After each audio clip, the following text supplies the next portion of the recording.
Tonight, we'll be having Oluwaseyi Olawale, the founder of Genomac Holdings, and in Africa, as I've seen in the flyer. And I guess he's in the house already. So, but before he comes on stage, I would like to read citation of our guest. So, as a way to welcome him to the stage. The person we are having tonight is Mr. Oluwaseyi Olawale. He's an African innovator, entrepreneur, and founder and CEO of Genomac Holdings, which is a multidisciplinary company focused on advancing education, biotechnology, healthcare, entrepreneurship, and technology across Africa and beyond. He's based in Ogbomoso, Oyo State, Nigeria, and he leads several impactful subsidiaries, which includes the Genomac Institute Incorporated, the Genomac Services and Consults called GSC, Genomac Innovation Hub, GI Hub for short, and G Natures. These are subsidiaries under Genomac Holdings. Through his leadership, the organization promotes innovation, resilience, and sustainable development. Our Mr. Oluwaseyi Olawale has over 5 years of experience as a bioinformatician and omics-based researcher. He specializes in genomics, metagenomics, transcriptomics, and proteomics. His work combines bioinformatics and artificial intelligence, and uses that to tackle antimicrobial resistance, to develop therapeutic solutions, and harness African medicinal plants for innovative healthcare research. Under his guidance, Genomac Institute Incorporated has trained and empowered over 100,000 life scientists across over 100 countries, and expanding its impact across 5 continents and driving meaningful progress in global biotech. I mean, having a reach of over 100 countries, that's about 50% of the global countries in the world, and twice the number of countries we have in Africa. So that's a very impactful reach. And that is the person we have in the house who is going to be speaking to us today about bioentrepreneurship in Africa. Definitely, this is someone who knows his onion about the topic. So ladies and gentlemen, permit me to introduce to you once again our speaker for tonight, Mr. Oluwaseyi Olawale. Please, you have the floor, and I will stop sharing right now. Amazing. Thank you so much for having me this evening. It's an honor to be here again the second time, right? So this is actually my second time at Biosphere, right? On a speaking engagement. So I've been seeing the amazing and good work that the Biosphere have been doing in the space across Nigeria and in Africa. I'm really excited. I'm a fan of what you guys are doing. And I follow you back to back also on LinkedIn, right? So thank you so much for educating the ecosystem on what is really possible to be able to do as a scientist in the space. Thank you so much. There's a lot more to do, so we'll do together, right? And we keep pressing. Yeah, we keep pressing. Thank you so much. I will share my slide. So just let me know when you can see, the moment you see my slide.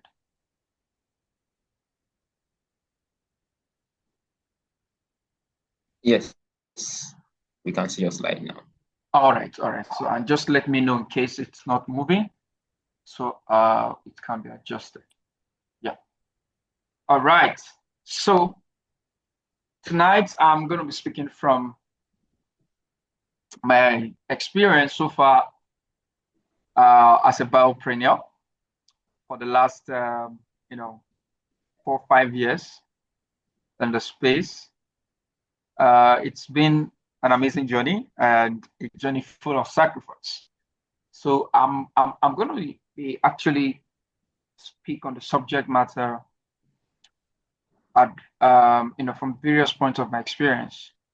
So I'll speak from some of the things we do, how we get there, more like a story, so you can learn practically on what it means to really be a biopreneur, right? And in fact, that is one of the major things we need in Africa, right? We need more biopreneurs than not having any, and all are just scientists, right? There are a lot of scientists out there. There are a lot of people who can mix chemicals. There are a lot of people out there who can actually work on data, analyze data, come up with insight. A lot of people write research paper, publish. A lot of academicians, researchers. A lot of research has been done, amazing research that would actually transform, the society and resolving and solving a lot of issues, biological related issues out there, right, across medical industry, what's it. But you see, some of these major ideas have been ended up on the decks as a PhD project, master's or undergraduate project. And these are amazing ideas that could really scale. But the difference between those set of people and those who biopreneur, it's because of the entrepreneurship, right? It's basically because of the difference, and the difference is entrepreneurship, right? It's entrepreneurship. So being able to incorporate entrepreneurship in your science, bio-related work, ideas, innovation, research, and ability to be able to translate it into a tangible solutions that can be bought by consumers, right? That's what it means to be a biopreneur, or that can be used by people, right? And they pay for it. That's what it means to be a biopreneur. So it means that we must begin to able to see beyond just the science, beyond just the lab, beyond the desk, right? And then begin to find a way to be able to translate this research paper into uh, a tangible product that can be bought, right? Into something that can solve problem and be marketable, right? Be it a physical product or computational services, consultations, just call it things, concepts or mindset researchers, scientists in Africa need to begin to adopt. So I'm someone, right? From a very, very humble background. Excuse me, sorry, And I want to confirm that you are moving your slide because I can still see no, your. no, no, no, no, no, not yet, All right, not yet. all right. So is it moving? Yes, yes, yes, yes, yes, yes. Great, great, great. Thank you so much. So, like I said, I emerged from a very humble background, a very, very humble beginning. I remember while I was in school, uh, some things were being said that there's actually no job opportunity for microbiologists. And, you know, that was a major concern for me and for many of us, right, that are my colleagues. So we're like, why then are we doing, study microbiology in school when we know that the same microbiology work, someone who is an MLS is actually doing it, and the microbiology aspect is not really, really acceptable in the medical space, just like that. So that get me to journey and to venture into searching, to search about what do I really want to do in my career? What do I really want to achieve in my career? And I remember I attended a conference and they were talking about your field and your skill set, your field, your skill set, your experience. And we're like, there's no organization that will employ you without first asking what you can do. Skill set was what stick with me. And I began to look for skill set. What are the things in my field that I could learn and do as a skill, right? So that I can be established, right? I remember that word established was one of the major things that has been my anchor from secondary school. I want to be established. And I discovered that I needed a skill set in the field for me to be established. So I actually learned different sort of skill set along the line. I mean, a lot of skill set along the line that, I learned how to do, I learned cosmetics, how to, create creams, put things, all these chemicals together as, cream, as air cream to kill some germs and all of that, right? So I was doing that. Then I heard about bioinformatics. I checked it out. And then I looked at it and it was not so prominent in Nigeria. There were no training, no courses, and all of that. And around that period, there was not much, aspect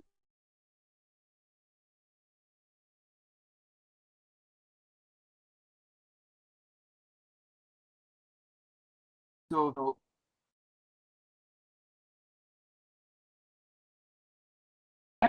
a lot of sacrifice. I stayed there at length. But it took me 1 year to even understand 10% of what was one year, good year. I didn't stop. Something happened. All of a sudden, there was a turnaround for me. And then I began to understand bioinformatics very, very much deeper. Period. I began to, offer, volunteer, such as lecturers, to share bioinformatics and very basics, uh, build phylogenetic tree for lecturers, for PhD students, undergraduate matters. And I had to build it upon it. And that was how I was able to scale in my skill set as a bioinformatician. I also start, offering course, training within before I graduated, right? I did the training. About 20, 25 people came. They paid for 5,000 naira. That was the first time I started making money with bioinformatics, right? So, and then I remember all the final year project students, the work they did in this specific analysis that has to do with genetics. I was the one that did it. Every department, in my every project student, right, and their supervisor in my department, including PhD students. So I got money from there. I paid for my, um, project money, right, final year project fee. I did that, and I got some money from there as well, to live on. So shortly after that, I think I got married, and then I wanted to just stay freelancing. I just wanted to be freelance. I just wanted to work from the comfort of my home, work with different bioinformatics organizations or different individuals as a contractor. I remember around that period, I got some international gig from China, and I was being paid about $150 every month for 6 months. And I was just, teaching them, doing some work analysis with them, two projects, PhD project students. I got another one from Canada. I think the one from Canada, later when I started, or when myself and my wife started buying Genomac, the person from Canada introduced me to the head of department, and they wanted me to come down to Canada to do PhD. It was shortly after I finished BTech. So they wanted me to do PhD.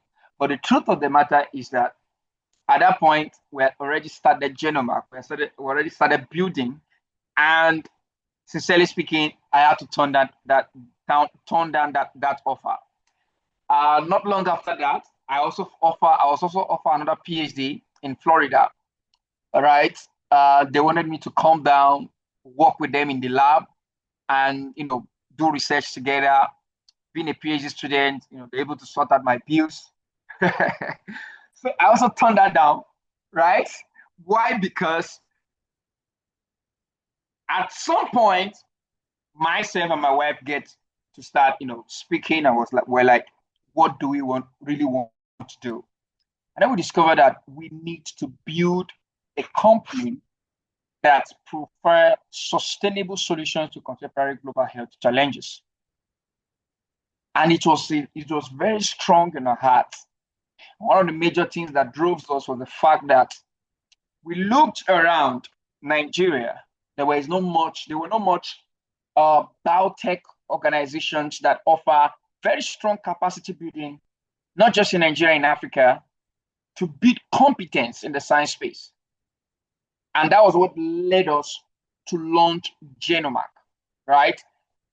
Also, I inherited a drug, like a herbal drug, a herbal medicine formulation from my dad, who discovered that, to address hemorrhoid and diabetics. And so we integrated together with bioinformatics and genomics. So we started one part with doing research on the drug, trying to convert it to something that can actually be sold, approved by NAFDAC. So we'll be doing that. We started that together with bioinformatics capacity building. And we combine it also with research, provide access to scientists, and that's how we started. Now, the truth of the matter is with one laptop, right? So then it was Genomac Up, not Genomac Holdings, right? We started with one laptop. That's how I actually started, or we started myself and my wife. And one other person, but 6 months later, I left and left to the UK. So just me and fan. Later on, other people began to come, volunteering, internship, and then quite a number of them stood back, stayed back, and then we're building even when they were just maybe collecting like 5,000, 10,000, So when we started in a very, very old building. I'm talking about building there was built in olden days, and then the floor was somehow, the table was burnt. I'm talking about the table we started using was the table of a final year student who graduated and left. But students, they usually read with candles. So there's a way candle is being placed on plastic and then burns, and then is able to burn and melt the table. That was the table we started using. We borrowed chair actually to start. So we started by faith. And then even though I was doing freelancing, right, we had to, pour our last card to be able to put some things together just for us to start. So we just start. And then within a few months, we started painting the building. We started putting chairs in place, right? And then tables in place one after the other. So whenever we made maybe like 100,000, we pour 80,000 naira back into the business. We hold on with 20,000 naira.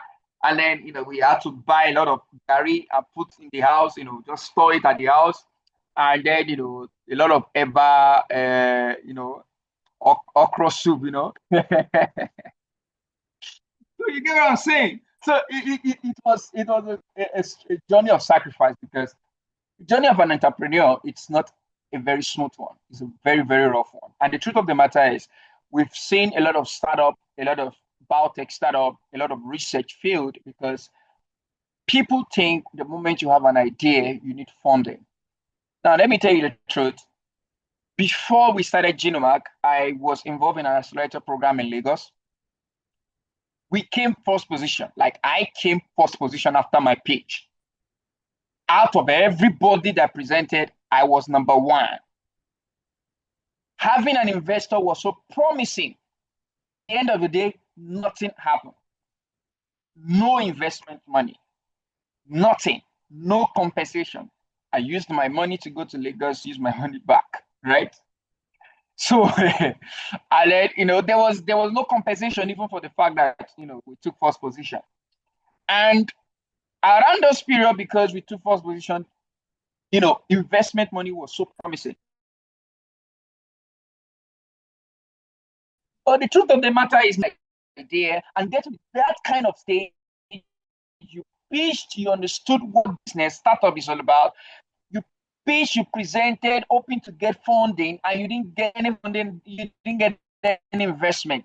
That would have so many ideas out there. sincerely speaking.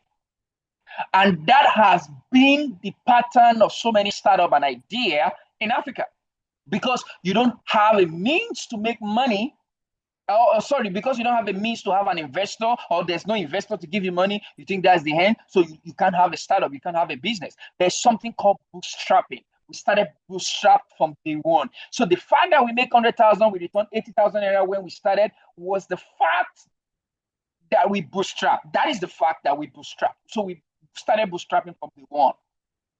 And we started with nothing. We started with zero. I started with yeah, you say from one laptop, but it's actually from an old laptop that one side of the screen was, is actually gone.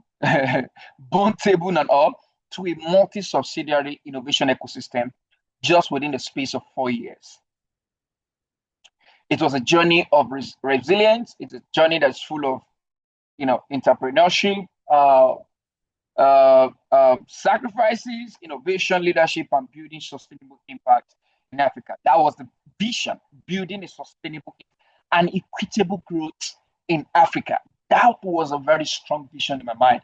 And that was what launched me, or that was inspired me to reject those PhD positions, because what those PhD, what they needed for me to come and do in the PhD, that they offer, was not because of the PhD, was because of what I have, was because of what I could do, was because of the kind of research I could do, the kind of knowledge, skills, analysis that I could do in the place of bioinformatics and different field area that I got. And I was like, why can't I just pour out this skill set to building? Well, one of the things that was strong in my heart at that period was building. It was so strong and so resilient. And I stayed back. And that was what turned my life around for the better. Because if I had traveled, at the end of the day, still working with them, even after, my PhD and all, I would still do my PhD, right? But the offer in Florida is still there, right? It's still there. I still communicate with him and his wife. And in fact, around the period, they collected my CV. They worked on my CV. If I should give any top company in Africa that CV, they will employ me immediately. So it was really a journey. But then that's how I started Genomac, right? And that's it, basically. Okay. So I'm an entrepreneur, ecosystem builder. I'm a researcher, innovator, educator, mentor, and also a purpose-driven leader. I believe so much in purpose. In everything I do, I thrive much in purpose, right? So to build a system and platform that transform life through science and technology is actually my anchor. So I believe in fast, right? Because one of the main skills we've seen, face.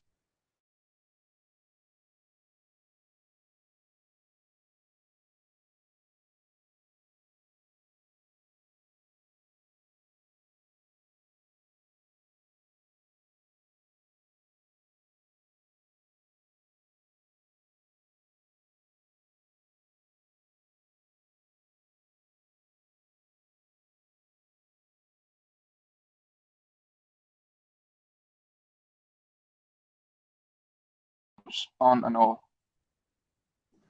Yeah, we Please, can hear you. great. That's a technical glitch. Oh, great. Thank you so much. So, right, designing flyer was an integral part of what I was doing, because we run programs, capacity building, train people, get the money, put it back into the business. Running webinars on solo, coordinating it, analyzing research data all by myself, teaching bioinformatics online all by myself, building communities gradually, recording videos. So it's one of the major things I did, because the truth is, entrepreneurs do a whole lot of work. They do, because you have a capacity, right, inside of you to be able to do the job of 10 people, just you. You are the same person that will be an accountant. You are the same person that will be the strategist. You are the same person that will be the graphic designer, the video editor, the teacher, or mentor, facilitator. I mean, there's a lot of things that you have to do as a solopreneur, and that is where the journey of entrepreneurship in the biological space begins, right? That's where it actually begins. So you do not need perfect condition to start. Vision, consistency, and execution matter more, right? You do not need any perfect condition. You don't need that funding you are looking for to start. That's the truth. You don't need it. You just need to start with, in fact, even if there is no resources, just start. Because I believe when we started with nothing. We started with 0 naira. No amount when we started April 4, 2022. So it's like from grass to grace, from zero to hero, right? So you just have to start, take that step, start speaking to users, speaking to other people about your idea, validate them, and get them out there. It's very, very key because that is one of the things that will get you out there. I remember when we started, within a space of 1 year, we emerged as one of the a recognized biotech company in Nigeria. Within a year, within that year, we've seen people who traveled out and came back. And one of the things they said was the fact that they've traveled out. I'm talking about academicians, researchers. They said they've traveled out. They've gone to so many places that exactly what they see in Germany, in China, in US, in Ghana is exactly what we're doing at Genomac around that period. And they were so surprised that they could see something like that in Nigeria. Right? I mean, that's very, very key. Within a space of few years, I mean, just the 4 years, we've managed to train over 150,000 scientists, globally from over 120 countries. We've seen people from different countries. I'm talking about the Western countries, right? Recommending their student. I'm talking about white people recommending their student to come and take courses with us here at Genomac. It was so really profound about the kind of result we saw. But it was because there was a resilience, there was a vision, right? And we were consistent with it, even when it was not looking like it. And that is the journey of the biopreneur. You can't just call yourself or say you want to be a scientist and then you want to have a biotech company. You must be an entrepreneur, you must be resilient. You build vision, and that vision must become a very strong conviction inside some people, right? And that's very key. So the problems we saw so far was, there was limited genomic education, especially in Nigeria. I think around that period, when you have 100 students, it's very difficult to see 5 people that said, yes, yes, yes, I've read about bioinformatics or I've done something bioinformatics before. It was very, very difficult those period. And those are one of the things we saw that, prompt us to launch out. There was a lack of, practical research opportunities. And, many of my colleagues then, some of the things they do as projects in the lab or even during IT were hands-on in the lab. There were certain things that are already, gone out of old school already. So when we talk about modern, trending areas of science and research opportunities, they were not there. And we discovered that, okay, there are actually global opportunities that when someone learned bioinformatics is able to get them. We've seen amazing testimonies, related to this, weak innovation ecosystems in biotech. There are a lot of, innovations taking place which are very weak in Africa. But why? Because the modern day era, when it comes to genomics, bioinformatics, and other data science related things, were not incorporated and it was becoming shallow. Poor access to precision medicine, science versus commercialization gap, brain drain, and lack of mentorship. Those are some of the things that prompt us to be able to, launch out and, work together with amazing teams that, later came, and then we're able to build. So we're built. Over time, we've been able to build one of the African most integrated science, health, and innovation ecosystem, actually. Because I think, because over time, we've been able to empower, like I said earlier, over 150,000, scientists. We've been able to develop innovators. Some of our students have, built tools, they've, gotten, scholarships, even for PhD. And then we have our staff who have emerged innovators, and we have amazing solutions and flagship initiative for products that we already have here at Genomac. And then we're talking about improved healthcare. The aspect I told you about natural medicine has been able to emerge to become a subsidiary on its own called G-Natures, right? And our product is actually in the pipeline with NAFDAC. And in fact, recently we launched an AI integrated natural wellness, right, in African, African nature, right? How about nature, or how about plants, basically, right? Talking about the heritage of African medicine, herbal medicine. So we developed an AI, personal AI currently. We're going to be launching that in the next few weeks, but we've been doing beta testing already. So it's an idea where people just have access to an AI diagnostic checker and consultant right there in WhatsApp, on WhatsApp. Is able to answer all your questions, give a recommended advice to speak with specialists. So it connects you with specialists within the space, and those specialists are working with us here at Genitors, right? And then treatment is also being done and all. So that's just one of the product we have currently, our flagship initiative we are currently across our ecosystem. And I can't wait for that to actually be out, right? So, and we have advanced biotech, we've created jobs, been able to drive African innovation. I mean, there's one of the solutions we're going to be deploying to African universities. We have wait lists of African universities currently waiting for a particular solution. We call it Omisbot. So it's a platform where you get access to every infrastructure you'll be able to do to carry out research, especially in the genomics and bioinformatics space. So it means that every research you need to do end to end, A to Z, right, of research from analysis, getting data to publication, it's embedded within the system, and that is the infrastructure we want to deploy to universities, because we've seen a lot of universities in Africa who lack genomics integration into their research, and they need it. They want their PhD master student to be able to do those research. They couldn't. Why? Because even they themselves, the lecture, how these things are being done, right? And it's becoming very difficult for them to even dive in. So we want to make it very access to all of these resources very equitable. Fact, of recent, we did train the trainers initiative. We have almost about 900 or close to 900, academicians, like lecturers, supervisors across Africa, right? And even beyond Africa, actually.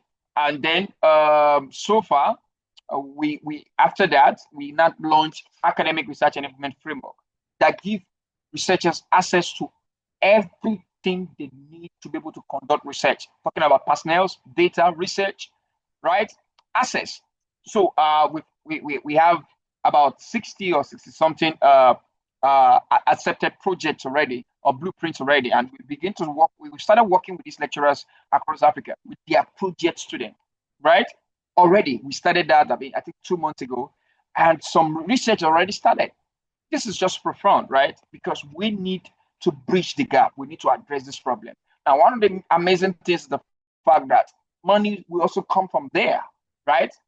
We're able to provide them, give them the solution that they need, the things that they lack. They're so much interested to carry out research in bioinformatics, but they don't know how to do that. Now, we provide them the platform. We give them all the available resources, skill set, expertise, experience that they need to be able to be successful within the place. So that's how we drive innovation across Africa. Capacity building, research, amazing products that we did. We did a project on AMR. We collected over 5,000 genomes in Africa. I think that particular solution is going to become an NGO very soon, right? And at Genomac Holdings, like I said earlier, we're a multidisciplinary innovation and development company, right? We dive into, we do things in biotechnology, or we do biotechnology, right? Basically, genomics, bioinformatics, still incorporated within biotechnological space. We have healthcare, that is Genitures. We have education, AI, and digital, product development. So this is our ecosystem. We have Genomac Institute Incorporated, that is driving research, training, certificate, and diploma programs. We have Genomac labs that drive precision medicine and and genomics diagnostics. So our HQ is actually based in Ogbomoso, um, your state. But last year, May, we took a subsidiary to Lagos, and that is Genomac Labs to drive precision medicine and genomic diagnostics, right?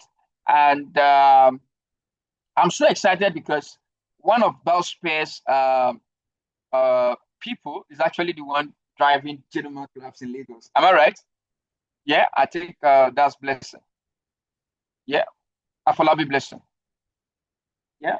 So I'm so excited to work with such an amazing person who's also part of Biosphere, right? So she's the one driving the frontier, pushing things in Lagos on precision medicine and diagnostics, which is one of the major trending things or disruptive area in the medical space here in Africa that's already taken deep roots across different places, right? And amazing things have been happening. I mean, if you know anyone who has an hospital in Lagos or anywhere, it's an invitation for them to partner with us because we have amazing offers out there already, and things already begin to, things are happening already. We have Genomac Innovation Hub, that is GI Hub. That's our innovation and startup incubation and tech ecosystem, right? We have amazing flagship initiative coming from there. They are the one that actually drive. I mean, made the AI disease symptom checker and also the consultant for precision and wellness. So which we are going to be releasing next week. They are the one that actually made that happen, right? They were the one that made that happen.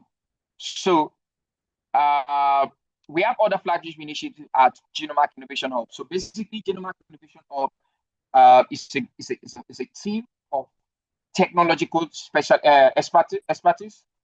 We have the back end, front end, anything technology. Then we are able to bring those things and incorporate into the healthcare space, biotechnology space, and broader technological setup. We have flagship initiative going on currently. We have about 5 major technological products. In fact, one of it is Startup Bus, a virtual space for startup. For the other 90% that were not able to make it through, right?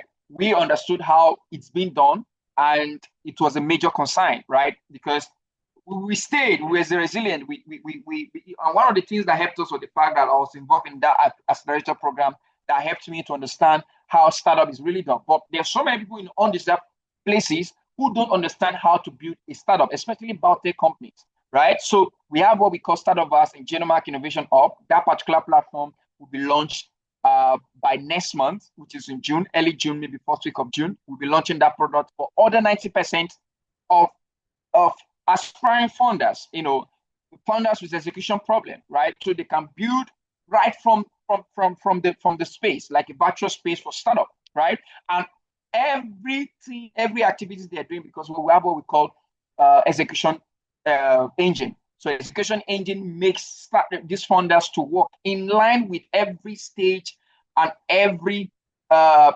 do I say it now? Every stage and every step-by-step thing that they're supposed to do to be able to succeed and scale their startup, build their startup, and then execute it and be able to scale it. Everything is within that particular system. Talking about virtual meeting, tax management, a lot of things are just within the access to mentors and all. So that's just one of the solutions that we are also launching out from GI Hub. And they are also the one in charge of omics board that we're deploying to universities in Africa. We have GNHS, which are already explained earlier, natural therapeutics and wellness solution. We have Genomac services and consult, scientific consulting and research services. All of these things put together made up Genomac Innovation Hub. And this way the teams were able to achieve together. Amazing people. We've emerged from just 2-3 people to like more than 40 staff, right? Employees, and then and amazing executive leaders that we're working together to make sure that we push the dream and the vision and make the mission possible, right? So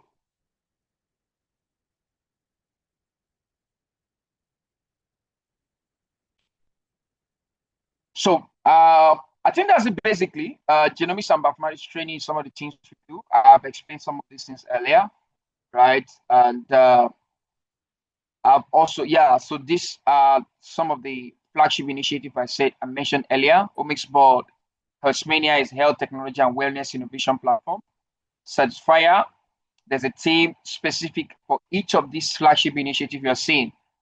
There are dedicated, teams that are working on each of these things, and driving it out, and also teaching them what it means to have, how to be an entrepreneur, to be able to drive some of these things on their separate ways, or place rather. So challenges along the journey. There are a lot of challenges, right? A lot of challenges were faced. There were a lot of results as well, right? And there were things that actually enabled us to be able to scale through. I think one of the things that helped me so well was the fact that I I was graced with the ability to be able to share vision to people, and they're able to actually conceive the vision as well, right? Because and then they're able to see their vision within the dream, within the entire dream, and also be able to journey with it, right? So, and that's how we scaled. We scaled, like I said, up to now, we don't have any investment, but we are open for investment right now. But for the past 4 years, we've been bootstrapping, talking about operations, salaries, and all. It has not been easy, right? It has not been easy. There are times of tears. There are times of tears, right? There are difficulties. There are times of self-doubt and burnout. There are times of rejection from multiple fronts. There are times of infrastructure limitation and managing many projects at once. But then, uh, in terms of managing many projects at once, over time, I've come to a place of, is it relaxation? Why? Because the teams we started together have been able to grow and be able to manage and work with this project on their own without me necessarily being there. So all of these subsidiaries have their directors, they have their staff, dedicated staff, different from every other one, and they work from their respective place independently as a separate entity to scale. And they'll be doing amazing well, right? All of those things. So, and all of these things are because of, there was a continuous learning and growth, a radical consistency, strategy, collaboration, adaptability at every turn, partnership development, long-time thinking, and patience. And I see the patient is actually a major thing for me, right? Because I keep telling myself, let's keep building. I keep telling the teams, let's keep building, let's keep having patience. And with time, we've been able to see results. There were times that we need to, we actually shed tears, right? And it looked like we forgot all the results we've seen, but we still scale through, stay back and scale through, and we see amazing results being done. So, I mean, that's the life of an entrepreneurship for you. And you need to actually launch out. You need to actually start what you have, that idea you have. You need to actually start it. Let my story be uh, a form of encouragement for you, and let it inspire you to start building. Sincerely speaking, you don't need all of the things to be so perfect before you start. You don't need a sign. You don't need those physical sign, right? To say, oh yeah, this is time to start because you have the money now. That money you think you have will burn out, right? It is the resilience that is key. It is the heart that you had to be able to, to start that is actually key, right? So yeah, entrepreneurship. Sorry, I think okay, yeah. More lessons from for you. Please give me a minute. Let me take water.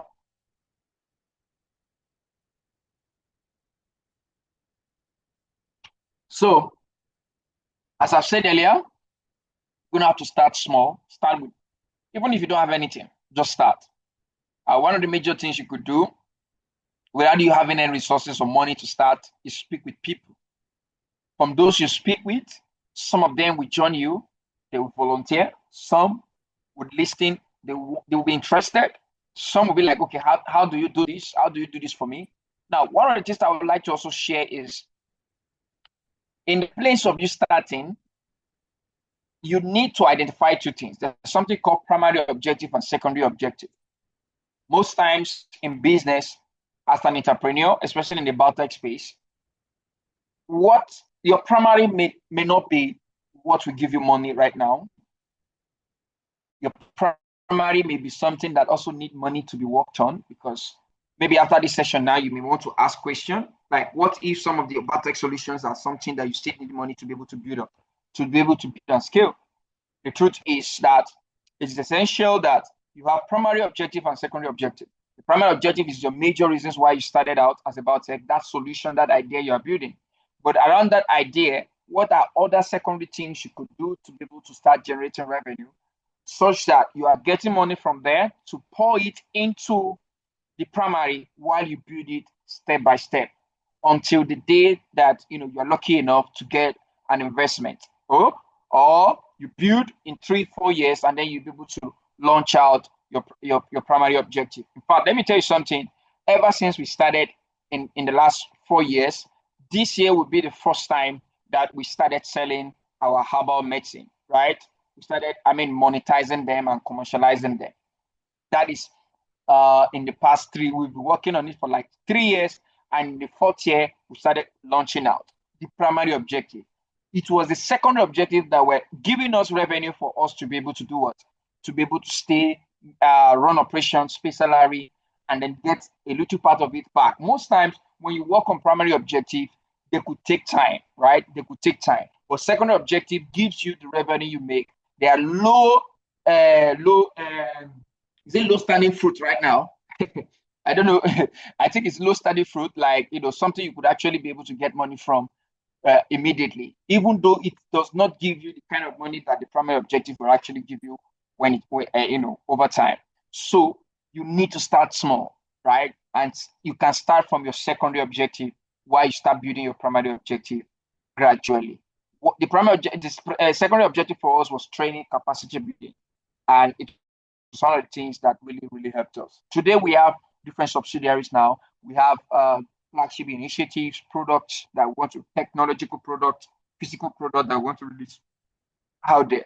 Then another thing you need to do is build around problems. Successful business solve real problems that people need.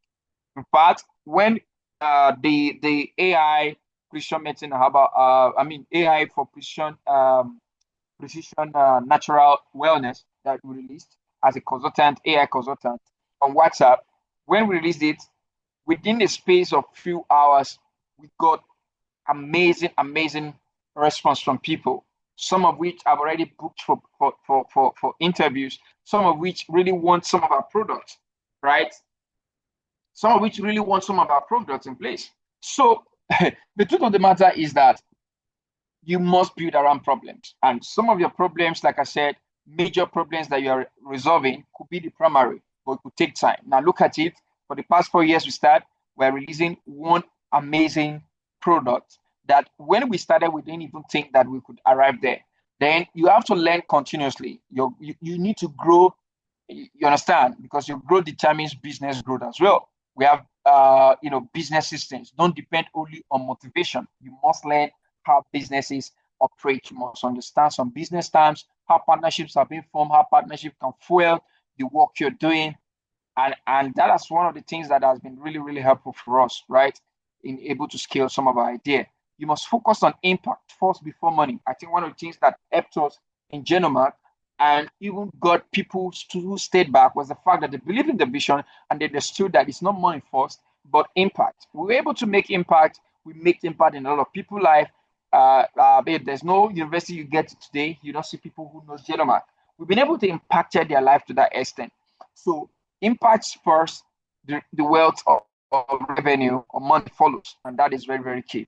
Then we have collaborate. You have to learn to collaborate. Great ecosystems are not built alone. They are built around collaboration and partnership. Then we have stay consistent. See, consistency is key. When we started Genomac, we experienced some problem along the line. There were some strenuous, stressful, sacrificial experiences that we had earlier on, but we scaled through. And within 1 year, we got featured as one of the biotech companies. Within 2 years, we're featured as one of the top biotech companies in Nigeria. And today, we are one of the top biotech companies also in Africa, based on the results we've seen so far, based on the impact we've made, the kind of partnership and the kind of solutions that we have, an ecosystem we build.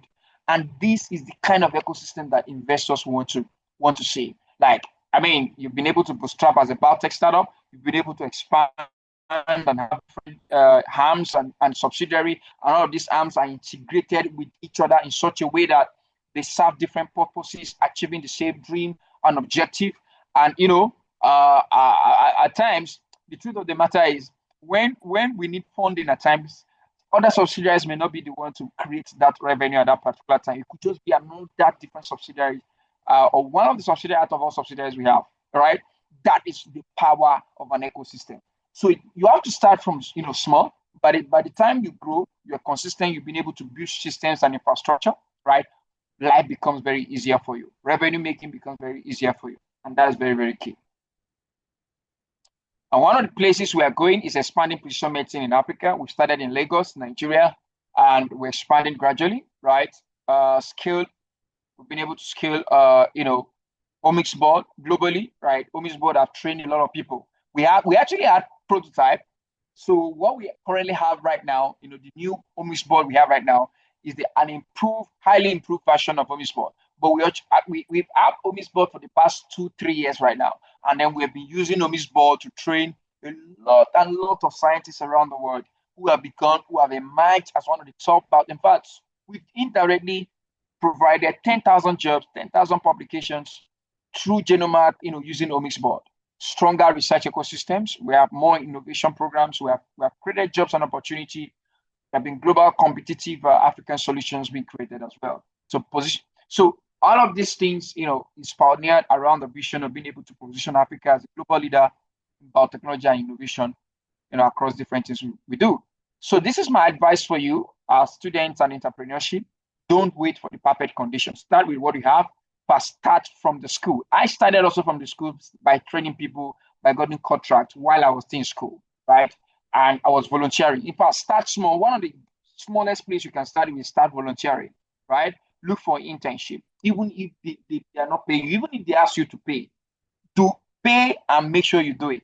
Keep building. Have a plan for your life. I tell you, learn valuable skills. I tell you, entrepreneurship, successful entrepreneurs will revolve around the skill set that they have. What kind of skill set do you have? You have technological skill set, research skill set. I mean, what skill set do you have relating to your career, vision, and mission in life that you need to be able to scale through? So, and then you must be able to, build solution, not just ideas. Ideas must be translated to a solution, a tangible product, digital or physical, or services or consultations that is needed to be able to provide them, for to address different problems that communities or people would actually need from you, right? And you must learn to stay consistent. You see, from my presentation, I'll be talking about consistency. It's key. Growth takes time, and you must learn to trust the process. You must learn to trust the process. You must think beyond survival. Build for systems, sustainable, and legacy.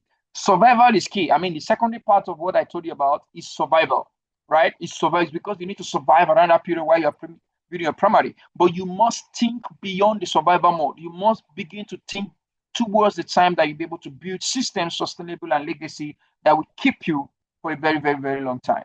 Believe in possibility. Big visions often begin very small. A journey of 1,000 miles begins from a step. So entrepreneurship is not merely about making money. It is about solving problems, creating opportunities, and building systems and transforming life. I repeat, entrepreneurship is not merely about making money. Impact should come first. One of the things that should also come first is problem solving. Create solutions to address pain point problems of people. I tell you, when you do, people will give you the money. I tell you, money will follow. Create opportunities for people. Build systems and infrastructure, and then you'll be able to transform lives and achieve purpose and destiny. Once again, my name is Oluwaseyi Olawale. Thank you so much for having me.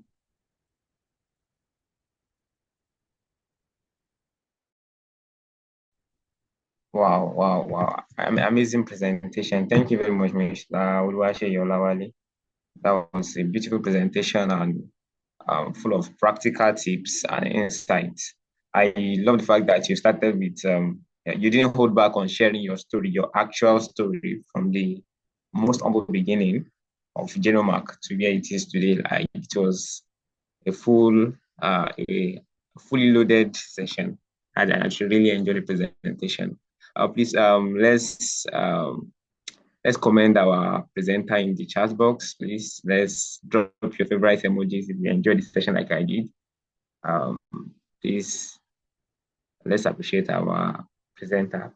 And of course, the floor is open for question right now because the time is already 9 o'clock. So we'd like to have some few questions from everyone. Please, if you can drop in the chat box if you're unable to speak, I will read it out. And so while people are coming up with their question, my own question to you, Mr. Oluwaseyi, thank you for the presentation. Yeah, thank you. Is that you mentioned something that when you first attended your first bioinformatics class, it took you a year before you actually understood 1/10 of what was being taught. But somewhere along the line, something changed for you. Like something changed, started understanding it deeper. And from there, you're able to scale, started being able to even handle projects for academics from there. So I want to understand what changed around those times. Was it like a compounding effect of what you have been studying in doing those 1 year? Or what was it another training opportunity? Was it a new book that you read? Was it a new software? What was the thing that you could attribute the change or the turnaround to? Okay. I think that was really what took everything went up. Right? Yeah. Thank you. Okay, so I hope you can hear me clearly. Yes, we can hear you. Okay, so well, I don't know how to say it, but okay, I think I have liberty to go ahead. So I want to speak from the standpoint of God factor. So I understand that everyone has his own beliefs, right?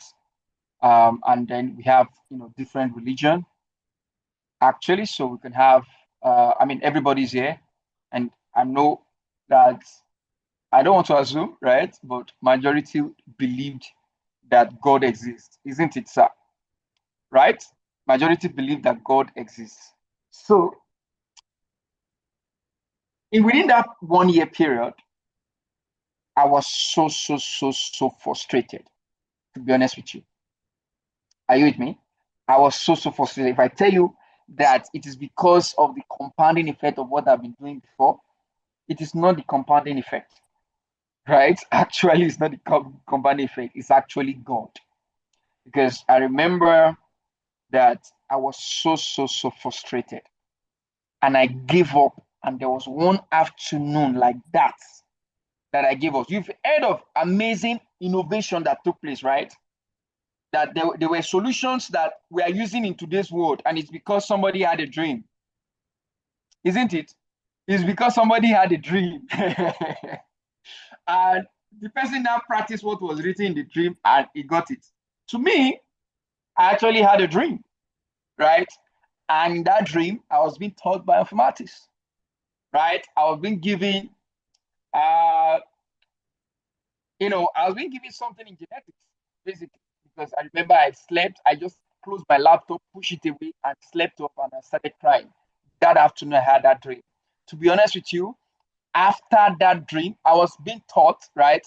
I've been taught bioinformatics in dreams. Actually, there are a lot of advanced areas of bioinformatics that I know today is actually through dreams. Sincerely speaking, I won't lie to you. But you see, after that period, after that dream, that my encounter, I just began to, have deeper understanding about everything I was taught, even more than how I was taught. Do you understand? And then I began to see that there's a major problem in the bioinformatics space out there. I think one of the reasons why so many people really want our bioinformatics course today was because the way I was able to break down how bioinformatics can be taught such that I'm able to achieve, or the student is able to achieve the learning and the practical experience at that moment.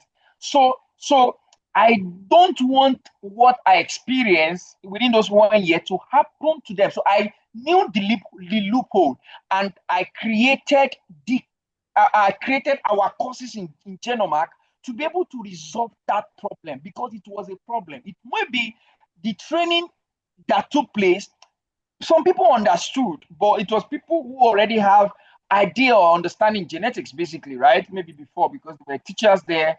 And then I think at the end of the day, in fact, out of everybody that attended that program, maybe two or just me, I'm still standing, right? Every other person has left it, actually. And that's the very truth. But you see, uh, through that experience, I was able to understand what really happened, what really went wrong. And then I created, or all our courses and capacity building in Genomac was created on that foundation of being able to not just teach, but make the person understand the essence, the significance of every single thing the person is teaching. So it means when you come and you learn what gene is, you will learn what is the importance, significance, research application, right, of that gene in every single area that you might think you want to apply it to as a researcher. Because that was what was missing for me. That's one of the major reasons what was missing because I was asking a question, what does blast? There's something called blast in genetics. What does it really mean? What does it really do? And I couldn't understand. But after that period, I began to understand. I began to know. But not long after that, it was shortly after that I started my training. I started getting contract. I started getting job, and things began to take shape for me. And it was even during that time because it was after that 1 year I began to offer that I understood, right, to some extent. That's when I started offering I started volunteering to researchers, lecturers, do their project for them and all. So that was a major turning point for me, right? And I think that also came because during those 1 year, I was going back and forth, repeating the same thing, back and forth, repeating the same thing. So what happened to me may not have happened if maybe after 1 year I just forget about it. I was fed up, right? But there's something called hammering effect, right? When you keep hammering on something, I mean, some people used to say negative thing to themselves. They keep saying negative thing, they keep saying negative, and that thing later happened. There's power in word, and there's power in waiting. There's power in waiting and yielding to the process. I don't know if you understand what I'm saying now. There's power. This AI, somebody's just put something about the age of AI. AI came because somebody was hammering on an idea. See, ideas and innovation at times don't just come. It was because somebody stayed there, was consistent, and the energy is gathering around those waiting periods, and is able to shoot out those things. The truth is, life is not ordinary. Me, I believe, and I believe so much in God factor because what happened to me is actually God. I remember I had a dream on comparative genomics, right? Comparative genomics. I saw my mentor, the face of my mentor, teaching me comparative genomics. That was my first time I heard about comparative genomics. Could you believe that a week after I got an international gig of $300 on comparative genomics? And that was around 2022 or 2021, before we started Genomac. I had international contract from somebody from, is it in China or so, that gave me an international gig of $300 on comparative genomics. It was what I was taught that I used, and it was accurate. Sincerely speaking, it was accurate. So I don't know, but that's it for me. Okay, that's it for me. I believe so much that God can open us up to amazing discoveries that are unraveled. Mysteries remain mysteries until they are discovered. And most times, at times, mysteries are opened up to us because there is a God factor. There's a spiritual part that is opened up. There's an energy, right, or a force, a power that opens that thing to us, right? And that's very, very key. So, and it doesn't have to be like that for you. That's just it. If my problem then was understanding, was wisdom, was understanding. It was not the knowledge, it was understanding the knowledge. So that happened to me, but your own case can actually be different. Your own case could be you already understand it, but you don't have the resilience, you don't have the power, ability, or you don't have the thing inside of you to just rise up and start doing the work. Start building, start it today. You don't have it, but it had to start with a step. And with the resilience inside of you, like, I die here. I die here. D-E-E-B Lamawa. I don't know if you understand what I'm trying to say. Do you think it's easy for me to get 2 PhD offer when most, in fact, to be honest with you, I did not graduate with. I'm not even close to. See, the truth is, my result was not that strong. Are you getting it? I'm not close to first class, even the second class offer. That's the truth. Hmm? That's the truth. Because it's not about result. I remember the entire first class candidates in my department when we graduated. Sorry to say, they came to meet me and they're like, they wanted to travel out. They have a very strong grade, but they need research. And me, I already been in the research space. You get what I'm saying? But they wanted to apply for scholarship. So most times it's not even your grade that make these things happen. It is your skill set, your experience, your exposure, your understanding, your skillfulness, your mastery in what you know that you can do that opens doors for you in big places, in industries that open doors of opportunity for you. Opportunity that you can even say, well, I'm not doing this, let me do this. But the truth of the matter is, at times we don't wait until opportunity come. We start building and by ourselves open those doors for ourselves. Are you getting it? So we need more biotech initiative in Africa, in Nigeria, and it's that time for us to arise. You are a scientist. It's that time we stop seeing scientists going and start having a boutique and you live your entire scientific career. Are you get what I'm saying now? It's that time we stop that. It's that time we yield to the call of what we really did in school. The reason why so many people go to school, they graduate, and they don't do what they do in school, and they went about doing something entirely different that is not even academic related or is not even school related. It is because there is no knowledge, there's no wisdom, there's no exposure, there's no understanding about what they could do, the unlimited potential that they could explore in that field if they stay true. Because that is the center of wealth creation. You want to build wealth? You want to build wealth? You have to stay. It takes time. You want to break through, break through? Yeah, you have to stay and build through. It takes resilience, I tell you. Very much. Oh wow, that's very passionate. I can feel the sincerity, the I don't know if it's the burning passion with which you are speaking. And of course, it's quite interesting that science and metaphysics are actually linked because when you mentioned you actually first learned about comparative genomics in your dream, then it happens that you've got some gigs after that, and that's actually very interesting. Uh, it's very power packed. Like someone mentioned in the chat was like it's Rema overflow, and I concur. All right, please, we have another question in the chat box right now, and I would like you to please employ you to please help us be succinct in when you're answering it, please. The question goes thus, like you said, it reads, what's the future of bioinformatics in the age of AI? In our country, many people are taking the course because of its potential income. How do you suggest that they see beyond the immediate needs? So I believe the question is related. What's the future of bioinformatics in the age of AI, and how do people see beyond the immediate needs? Yes. Thank you so much for that question. So there are two questions here. What is the future of bioinformatics in the age of AI? Truth is this: AI, artificial intelligence, has to do with data. Bioinformatics also has to do with data.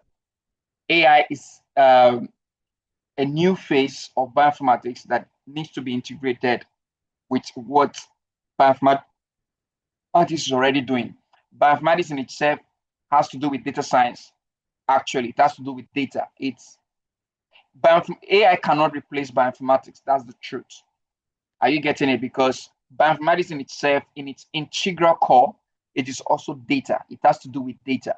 So AI, it's an area that accelerates and improves the landscape of what bioinformatics can actually do. Do you understand? Beyond what it could do before. So, one, AI is not a threat to bioinformatics. Are you getting it?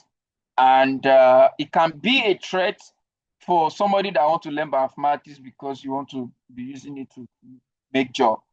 Because the truth is, bioinformatics will make certain things that we do manually. I mean, AI will make certain things we are doing bioinformatics to be automated. right?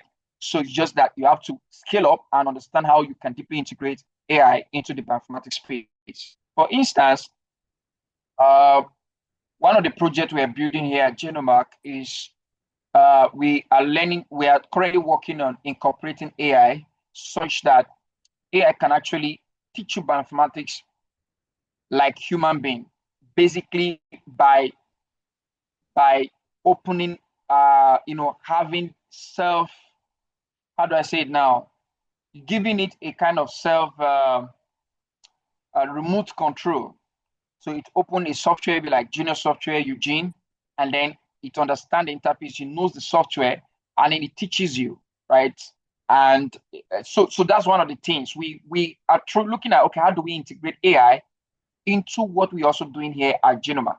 Are you getting it? Example is the precision wellness part where we incorporated AI to it as well. Example is the AMR antimicrobial resistance where we incorporated AI into it such that it's able to analyze the data and provide insight on the current state of antimicrobial resistance in Africa. Are you get what I'm trying to say? To different practitioners and different people. So because we have close to like 500 genotypic data, genotypic data, right, from the entire 5,000 genomes we got close to half a million genotypes across 17 countries in Africa. But we need an AI to be able to expand the landscape and provide ready-made insights. So instead of doing it manually to understand those genes and then do statistics modeling and all of that to provide insight, from my knowledge, AI is able to help me expand it beyond what I could do manually that could take me a lot of time.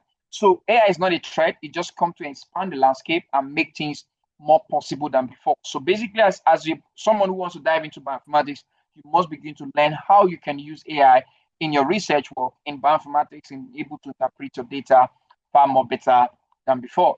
So it is, say that in our country, many people are taking the course because of the potential income.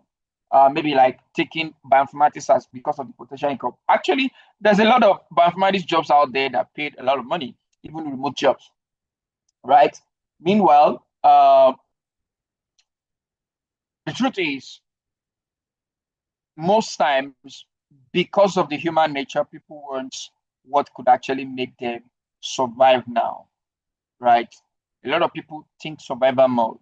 They think about now. They think about addressing the current issue. And that has actually made the community or the ecosystem or the world to be controlled by the 10% or the 20% of the elite. Because at some point, those elites think beyond what their current challenge, their current state, and their current needs, right? What differentiates you as a genuine and scalable bioentrepreneur, right? It is the difference between people who are thinking about what they need now and you that you are thinking about the future, about impact. Your ability to be able to maintain the bandwidth for you to think ahead and think of the future to make impact and build beyond the now. That ability is not in so many people. I don't know if you understand what I'm trying to say. It's not in so many people because, see, for you to be able to sit down, think of an idea, and stay true and build, it takes resilience and it takes certain level of bandwidth. Some people, their bandwidth is because of their current needs. And you get what I'm trying to say. So you can't blame them, right? So, but the truth is, from my own perspective and my own experience, when I started, it was not like I had it all. There was a lot of strenuous experiences that I had. But what made me scale through was because despite the problem and the needs at that current time, I mean, what would want me to stay back to build Genomac? It was not because that, in fact, when I rejected those PhD offers, Genomac was still looking like it was nothing, sincerely speaking. But I saw something. There was purpose, there was vision. And that purpose and vision become conviction inside of me. It became so strong that I was unmovable by anything. You understand? I couldn't be moved. And that was what made me scale through. And then we're able to build a global brand that has done amazing. I mean, We've seen a lot of results, and it's still small compared to where we are going to. So the truth of the matter is, you want to be a biopreneur, you want to build wealth, you want to make impact, and shook the foundation of systems in your generation.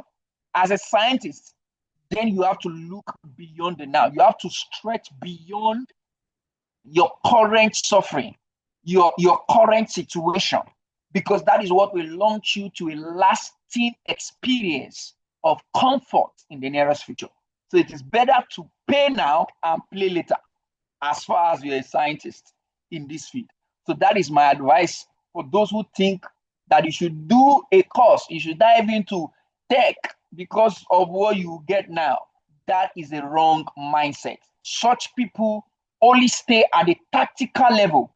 They cannot emerge to the strategic level where the elites are to control things and establish infrastructure. There's infrastructure, there's systems, there's operation, and there is tactical. Are you getting what I'm saying? But people like this will stay at the tactical level where they are job driven. Are you getting what I'm saying? They are current state driven. But you see, people who go beyond that tend to build something that becomes legacy. Are you getting it? And they climb on the ladder of the community, I mean, in the society, and they became elite. They stand to be able to control infrastructure, systems, and operations. So that's it, basically. Thank you. Yeah, thank you very much, Mr. Oluwaseyi Olawale. That was an amazing presentation. And I think it keeps getting better and better with each conversation and different questions. But now our time is fast spent, and so we'll not be able to take any more questions from our audience. But since you're a well-known person, and I believe anyone that wants to reach out to you can definitely yeah, I believe our people are welcome to actually reach out to you if you need any other consultation. Yes. Yes, and I believe you give me on LinkedIn. You give us insider treatment, not just Okay. we're not just we are not just neutral customers. We are people from inside. We are your people, right? Yeah, I understand. So thank you very much. We really want to appreciate you for giving us your time. That was a fully power-packed session. Yeah, it was the insights are very practical, and I believe people are motivated actually to believe that this thing is actually doable. Like they say, when you shine your light, you give other people the permission to shine theirs as well. So thank you very much for this beautiful session tonight. I would like to appreciate every member of the community as well who are present here tonight. You made it all worthwhile. To our co-founders, is there any announcement? Martin? Wealth. Yeah. Yes, you can speak, please.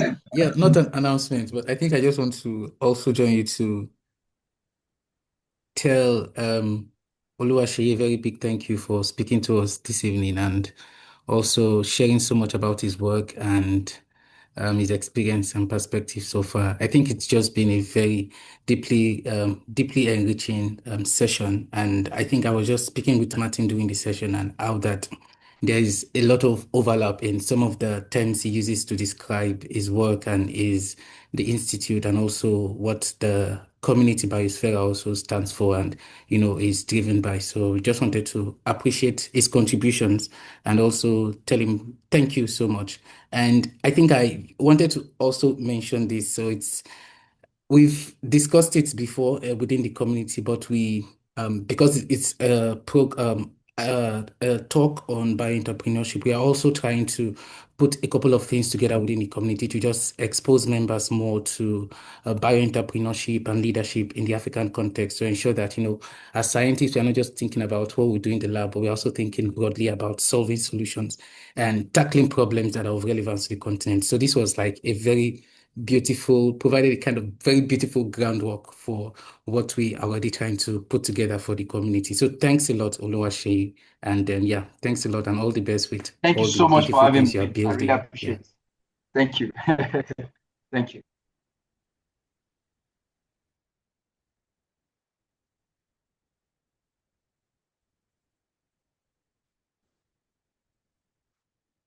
All right.